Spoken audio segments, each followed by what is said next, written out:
بہت سے لوگوں کو غسل جنابت اور نہانے کا ہی عام طور پہ جو ہم بات لیتے ہیں اس کا فرق ہی نہیں پتا.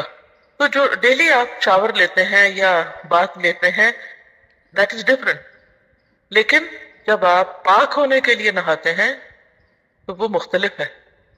روز آپ نہانا بھی اگر سنت کے مطابق کریں تو بہت اچھا ہے، وہ نہانا بھی ثواب بن گیا، وہ ساری ایفرٹ کسی کام لگ گئی کیونکہ آپ سنت کے مطابق ایک کام کریں. لیکن غسل جنابت تو ہوتا ہی نہیں جب تک کہ آپ کلی نہ کریں، ناک میں پانی نہ ڈالیں اور سارے بدن پہ پانی نہ بہائیں. غسل جنابت کا طریقہ حضرت میمونہ رضی اللہ عنہا بیان کرتی ہیں کہ رسول اللہ صلی اللہ علیہ وسلم نے غسل کا ارادہ فرمایا تو سب سے پہلے دونوں ہاتھ دھوئے. یہ غسل جنابت یعنی ناپاک جب انسان ہو جائے تو اس کے بعد پاک ہونے کے لیے جو غسل کرنا ہے اس کا طریقہ. تو آپ صلی اللہ علیہ وسلم نے سب سے پہلے اپنے ہاتھ دھوئے. ہاتھ کیوں دھوئے؟ کیونکہ باقی کام سب ہاتھوں سے ہی کرتا ہے انسان، تو اگر صفائی کرنے والے ٹول صاف نہیں تو صفائی کہاں ہوگی. پھر شرمگاہ کو دھویا یعنی استنجا کیا.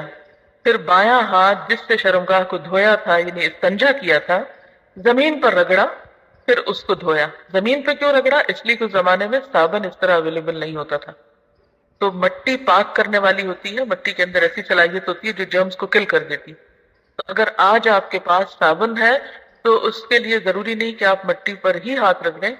کہ اب آپ پریشان ہو کہ ہمارے واش روم میں تو ٹائلز لگی ہوئی ہیں اور مٹی نہیں ہے تو کیا ہمارا غسل نہیں ہوگا؟ تو اس کا آلٹرنیٹ آپ استعمال کر سکتے ہیں.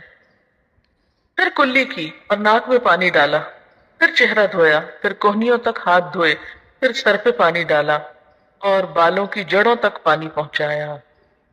یعنی صرف پانی ڈالا ہی نہیں بلکہ مل کے سر کو بالوں کے جڑ یعنی جہاں سے بال اگتے ہیں اس سارے حصے کو خوب تر کیا. 3 بار سر پر پانی ڈالا، پھر تمام بدن پر پانی ڈالا. یعنی پہلے سر پہ 3 بار ڈال کے اس کو سارا دھو ڈالا، پھر پورے جسم پر پانی ڈالا. پھر جہاں آپ نے غسل کیا تھا اس جگہ سے ہٹ کر پاؤں دھوئے. اس کا مطلب ہے کہ باقی وضو آپ نے شروع میں کر لیا اور پاؤں دھونے کا عمل بالکل آخر میں کیا. حضرت عائشہ رضی اللہ عنہا اور حضرت عبداللہ بن عمر رسول اللہ صلی اللہ علیہ وسلم کے غسل جنابت میں وضو کا ذکر کرتے ہوئے فرماتے ہیں کہ آپ نے سر کا مسح نہیں کیا بلکہ اس پر پانی ڈالا.